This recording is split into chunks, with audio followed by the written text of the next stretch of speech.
Nous allons écouter les révélations de ce grand youtubeur ghanéen, un Ashanti, qui parle de l'esclavage, de ce qui s'est passé durant l'esclavage, notamment au Ghana.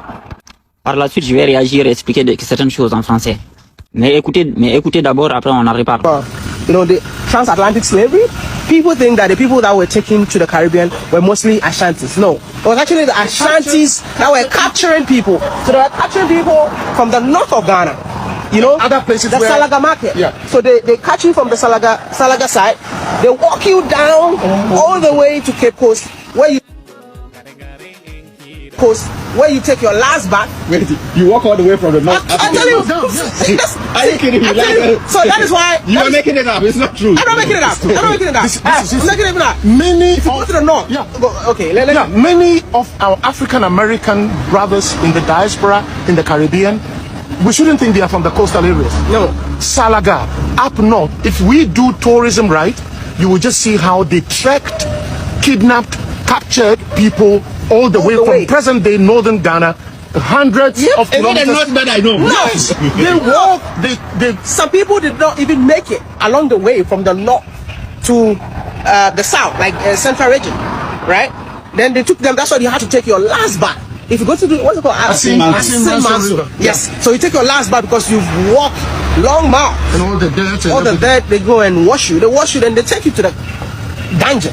That's when they're like they start like checking which one is the strongest, you know, and they keep you there. You didn't know. So that is why, like, can I say something? Yeah. Even those of us who are on the coast, western region, central region, Volta region, there are many of us who carry the blood and the genes of northern grandmothers. Yep. Some of the good-looking, strong women who have been tracked down, you will find people along the coast who say this one we shouldn't sell to the Bronites. Yeah. And so you will come, even after slavery ended, I know certain towns in my part of the Volta region where I know a military general who can trace his great-great-grandmother to somewhere in northern Ghana. Wow. I know a diplomat, and I can't mention names, I have to respect confidentiality, who has been able to trace her great-great-grandmother to somewhere in Burkina Faso. Now, we are not talking about imagining things. So this whole thing about slavery and Aki, this is something that Jamaicans have as a national dish? Yeah, national dish. This is called Aki. They eat it with saltfish, and it's a national dish in Jamaica called Aki and saltfish. And the fact that some of us living in the south have no idea that this is actually a meal, now it makes sense that the people were indeed taken from the north to this side. Some in the... Ce qu'il dit là prend sens. Il suffit de voir la disposition des Peuls dans toute la sous-région. On sait qu'il y a eu des activités d'esclavage sur les côtes. Donc, ça peut pas être les gens des côtes qui se sont vendus eux-mêmes ou bien qui ont pratiqué ça sur eux-mêmes.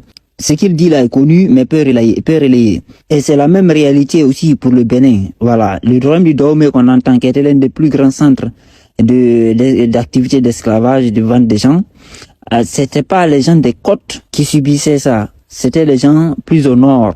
On a ici, par exemple, les Peuls qu'on dit Borgou, au nord du Bénin, qui sont les Peuls parmi ceux qui ont le plus de scarification. Et pourtant, on entend peu parler d'eux. Tout comme au nord du Togo, au nord du Ghana, au nord de la Côte d'Ivoire, il y a des Peuls là-bas. À l'état actuel même où on parle, et historiquement, il y en avait beaucoup, en fait.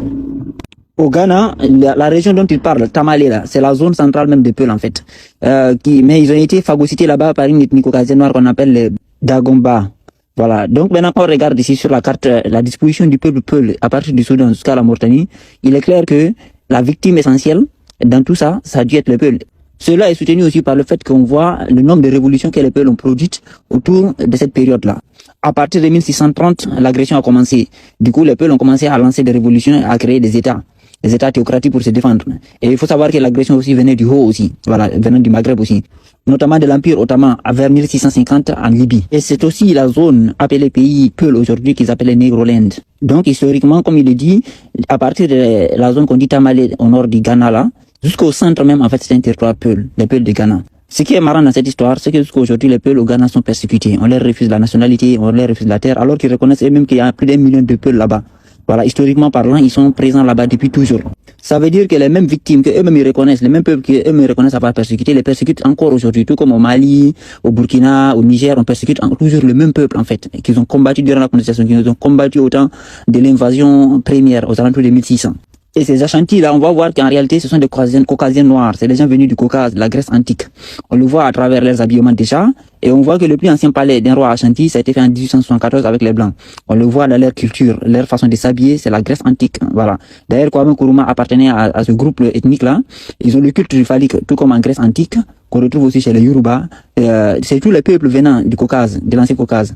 Voilà, c'est les gars du Dahomey. Et le culte du vin aussi, qui était sacré dans la Grèce antique. Ils avaient le dieu Dionysos, dieu du vin. Et eux aussi, ils font toujours les libations. Ils n'ont aucune pratique sacrée sans avoir du vin.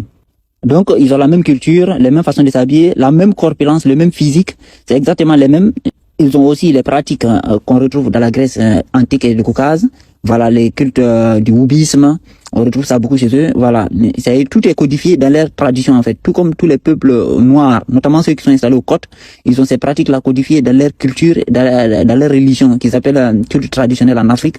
C'est codifié dedans, c'est tenu secret. Évidemment parce qu'ils ont trouvé dans l'environnement un puissant peuple musulman. Il faut savoir que le nord du Ghana est historiquement très très musulman. Parmi les mosquées les plus anciennes de l'Afrique de l'Ouest, c'est là-bas que ça se trouve. Mais ils ont tout fait pour récupérer la religion aux mains des peuples au Ghana. Ils ont repris le contrôle de la religion au sud. Et maintenant, vous voyez, ils ont fait une mosquée qui est la réplique exacte de la mosquée ottomane en Turquie. Et c'est eux-mêmes qui le disent, hein, la mosquée d'Istanbul ottomane, la mosquée historique, la mosquée bleue, c'est la réplique exacte qui a été faite au Ghana actuellement.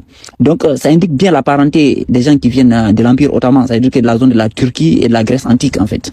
C'est une réplique exacte de la même mosquée qu'ils ont fait au Ghana. Or, quelle est la logique de cette affaire? Vu que le Ghana n'est pas connu pour être un pays particulièrement musulman. En réalité, c'est pour installer leur islam ottoman. Cette histoire permet aussi d'expliquer beaucoup d'anomalies qu'on constate aux côtes de l'Afrique. Parce qu'en réalité, on voit beaucoup de localités autour des côtes ou proches des côtes qui ont des noms à consonance peul, mais qui aujourd'hui n'abritent plus de peul. On a Fouta au Congo-Brazza, Niali qui signifie grande vache. Au même Congo-Brazza, on a Foutila. Au même Congo-Brazza, on a Djambala, qui vient de la paix de Bala au Congo-Brazza. Au sud-ouest du Cameroun, à côté du Nigeria, on a Modemba, on a Kumba. Dans des zones qui sont pas censées abriter les peuples, on a Dja, on a Matanani. Et de l'autre côté de la frontière, au Nigeria, on a Calabar, là où les populations qu'on appelle les Efik sont venues s'installer. Voilà, là on appelle Cross River. Juste à côté du Cameroun, là où la population qu'on appelle Efik. Et la zone avait été appelée Calabar par Djogo Kao. Djogo Kao, c'est un nom typiquement peul qui signifie oncle Djogo. Maintenant, le gars, il a appelé là-bas Calabar, qui signifie tous les barils.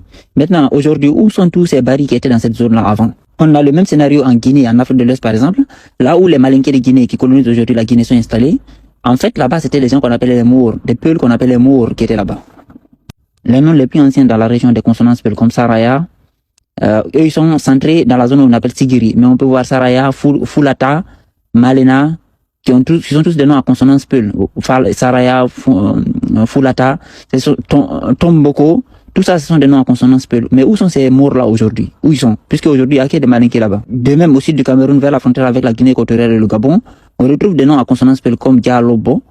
Dans les mêmes zones, on a des concentrations de noms peuls, comme ici Beng, Djoum, Diop, qu'on retrouve au Sénégal en fait, des peuls qui ont ces mêmes noms au Sénégal. Ici, on retrouve dans la même zone, la même concentration de noms, ce qui est improbable en fait. Et ça, c'est dans la zone frontalière avec le Gabon et la Guinée équatoriale. De même, on a la zone qu'on appelle Kumba, qui n'est pas familier des peuls du Cameroun, mais qui est très familier aux autres peuls. De même, au sud du Nigeria, on a par exemple Liptaka, qui fait référence au nom de Liptako, on a Kula. Au sud du Nigeria, on a le Kumba, là, c'est le deuxième nom de filles chez les peuls. On a Samba, on a Djoum, ça c'est au Cameroun, là. Voilà, les Diop, ce que j'ai montré tout à l'heure. On a Beng, qui est écrit Beng.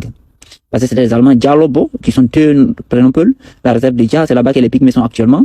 On a Sidibé, on a Dja, ça c'est le côté Nigeria. On a Baro, ça c'est le centre-sud. On a Djerebe, qui est au sud du Bénin. Adjara, qui est au sud du Bénin. On a Dabe, qui est au sud du Bénin. Tout ça, ce sont des noms peuls. Banibe, qui sont vers le sud du Bénin. Djabata, qui est au Bénin. On a Djebe, Kanfado. On a Badja, au sud du Togo. Et toutes ces localités-là sont des localités qui ne sont pas censées avoir des peuls, surtout à l'état actuel. Maintenant, où sont passés tous ces gens qui vivaient dans ces zones-là, en fait, tous ces peuls-là? Et c'est ce qui s'explique par cette pratique que les gars ont eu contre nous. C'est-à-dire que ils capturaient les gens comme c'était dans leur culture de faire le commerce humain. Vous voyez ici, par exemple, Bimbila, ça c'est du peul pur. Kajebi, Kodjinna, ça c'est du peul pur. Donc, et même le terme Abidjan, là, c'est Abidjan, père des Tchans. Il n'y a pas eu de commerce triangulaire, il y a eu une agression des Noirs contre d'autres mélanodermes en Afrique.